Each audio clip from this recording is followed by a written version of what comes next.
अक्सर न्यूज़पेपर्स पढ़ते वक्त या फिर टीवी में न्यूज़ देखते वक्त हमारे सामने कुछ भारी भरकम शब्दावलियां आ जाती हैं। हमें उनका अर्थ नहीं पता होता और हम उन्हें इग्नोर करके आगे बढ़ जाते हैं। ध्यान दीजिएगा कि उनमें से कुछ शब्दावलियां प्रतियोगी परीक्षाओं के लिहाज से बेहद ही महत्वपूर्ण होती है।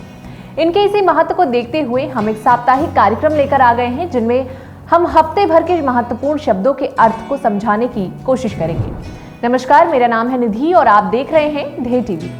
आप सभी का बहुत बहुत स्वागत है हमारी इस नई और खास प्रस्तुति शब्दांजलि साप्ताहिक में। तो चलिए शुरू करते हैं और लेते हैं आज का पहला शब्द।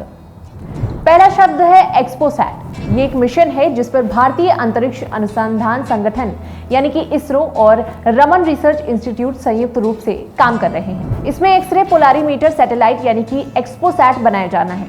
ये सैटेलाइट इसी साल के अंत तक लॉन्च की जानी है।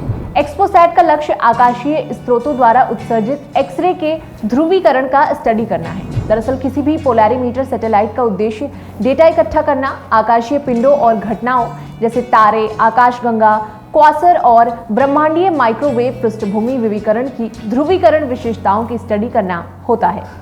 बढ़ते हैं दूसरे शब्द की ओर, जो कि है LPSS यानी कि light weight payment and settlement system.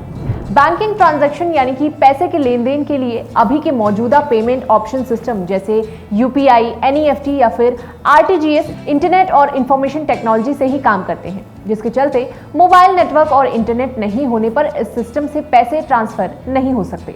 इसी समस्या के समाधान के लिए RBI light weight payment and settlement system लाने पर विचार कर रहा है। दरअसल आवश्यक भुगतान सेवाओं को निर्बाध चलाने के लिए और महत्वपूर्ण परिस्थितियों के दौरान न्यूनतम डाउन टाइम सुनिश्चित करने के लिए LPSS डिजाइन किया गया है। अभी बीते 30 मई को RBI ने साल 2022-23 की सालाना रिपोर्ट जारी की। इस रिपोर्ट में एक लाइट वेट और पोर्टेबल पेमेंट सिस्टम की भी बात मेंशन है। इसके बारे में बताया गया है कि ये मिनिमल हार्डवेयर और सॉफ्टवेयर के साथ काम करने वाला सिस्टम होगा। हालांकि ये सिर्फ जरूरत की स्थिति में ही इस्तेमाल हो सकेगा। बढ़ते हैं तीसरे शब्द की ओर। तीसरा शब्द है कॉर्सिया। तो हाल ही में नागरिक विमानन मंत्रालय ने बताया कि भारत साल 2027 से carbon offsetting and reduction scheme for international aviation यानी कि कॉर्सिया और लॉन्ग टर्म ग्लोबल एक्सपीरेशनल गोल्स यानी कि LTAG में भाग लेगा। दरअसल कॉर्सिया ICAO द्वारा स्थापित एक वैश्विक योजना है। ये अंतर्राष्ट्रीय विमानन से होने वाली CO2 उत्सर्जन में वृद्धि को संबोधित करने के लिए बनाई गई है, जिसका उद्देश्य कार्बन ऑफसेटिंग, कार्बन क्रेडिट और सतत विमानन ईंधन सहित अनेक उपायों के कॉम्बिनेशन के जरिए साल 2020 के स्तर के शुद्ध CO2 उत्सर्जन को स्थिर करना है। कॉर्सिया केवल एक देश से दूसरे देश तक जाने वाली उड़ानों पर लागू होगा। चौथा शब्द है LTAG। लगे हाथ बात कर लेते हैं दीर्घकालीन वैश्विक आकांक्षात्मक लक्ष्य यानी कि लॉन्ग टर्म ग्लोबल एस्पिरेशनल गोल LTAG की।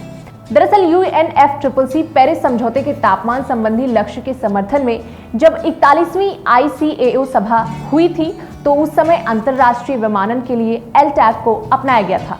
इस लक्ष्य का टारगेट ईयर 2050 रखा गया है, यानी साल 2050 तक शुद्ध शून्य कार्बन उत्सर्जन का लक्ष्य प्राप्त किया जाना प्रस्तावित किया गया है। LTAG राज्यों को उत्सर्जन में कटौती करने के लिए कोई विशेष कर्तव्य या जिम्मेदारी नहीं देता है। इसके बजाय ये प्रत्येक राज्य की अलग अलग परिस्थितियों और क्षमताओं की पहचान करता है। पांचवा शब्द है बाई स्टैंडर्ड इफेक्ट या फिर दर्शक प्रभाव। अभी हाल ही में दिल्ली में हुए साक्षी हत्याकांड के बाद ये शब्द चर्चा में आ गया है। दरअसल बाई स्टैंडर्ड इफेक्ट साइकोलॉजी एक टर्म है जिसका मतलब है अकेले रहने की अपेक्षा अन्य लोगों की उपस्थिति में लोगों की मदद करने की संभावना कम हो जाती है। यानी कि कोई व्यक्ति अगर पीड़ित है और उसके आसपास कोई अकेला व्यक्ति है तो उसके मदद करने की उस समय संभावना ज्यादा होगी। लेकिन अगर वही व्यक्ति 10-15 लोगों के आसपास खड़ा है या आते जाते देख रहा है तो शायद वो मदद के लिए आगे नहीं आएगा। इस इफेक्ट को साइकोलॉजिस्ट जॉन M डार्ले और बिब लताने ने साल 1968 में सबसे पहले समझना शुरू किया था और इस थ्योरी का बेस था 1964 में अमेरिका में हुआ किटी गेनोविस रेप और हत्याकांड। बढ़ते हैं छठे शब्द की ओर। छठा शब्द है NVS-1। भारतीय अंतरिक्ष अनुसंधान संगठन यानी कि इसरो ने बीते 29 मई को श्रीहरिकोटा में स्थित सतीश धवन स्पेस सेंटर से नेविगेशन सैटेलाइट NVS-1 को सफलतापूर्वक लॉन्च किया। NVS-1 नावलैक नेविगेशन सिस्टम बेहतर होगा। इससे न केवल नाविक सेवाओं को दुश्मनों के ठिकानों की सटीक जानकारी मिलेगी, बल्कि नेविगेशन सर्विस भी मजबूत होगी। इसरो प्रमुख डॉक्टर एस सोमनाथ के मुताबिक भारत के पास 7 नाविक सैटेलाइट थे, जिसमें 4 हैं और 3 खराब हो चुके हैं। अब चूंकि इन तीनों को बदलते बदलते बचे 4 को भी बेकार होने की संभावना है, इसलिए भारत ने नए 5 नेक्स्ट जनरेशन नाविक सैटेलाइट यानी कि एनवीएस को छोड़ने की तैयारी की, जिसमें NVS-1 पहला है। बढ़ते हैं 7वें शब्द की ओर। 7वां शब्द है फिपिक या फिर FIPIC।